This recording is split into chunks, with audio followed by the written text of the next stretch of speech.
आज संसदेत गोवा विधानसभेत आदिवासी समाजासाठी राखीव प्रवर्गाच्या जागा राखीव ठेवण्याच्या दुरुस्ती विधेयकावर महत्त्वपूर्ण चर्चा झाली।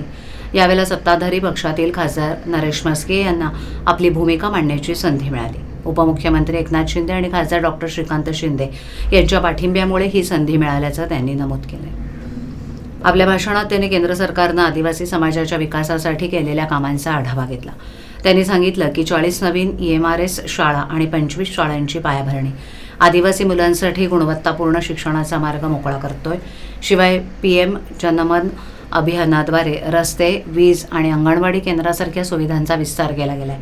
खासदार म्हस्के यांनी काँग्रेसवर टीका करताना म्हटलं की काँग्रेसनं आदिवासी समाजाचा उपयोग फक्त मतांसाठी केला, परंतु त्यांच्या विकासासाठी ठोस पावलं उचलली नाहीत। त्यांनी काँग्रेस नेत्यांना डॉक्टर बाबासाहेब आंबेडकर यांचा आदरयुक्त उल्लेख न करण्याबाबतही सवाल केला। सभागृहातील सदस्यांनी त्यांच्या मुद्द्यांचं कौतुक केलं। महायुती सरकार पुढेही आदिवासी समाजाच्या कल्याणासाठी कटिबद्ध राहील असा विश्वास त्यांनी यावेळेला व्यक्त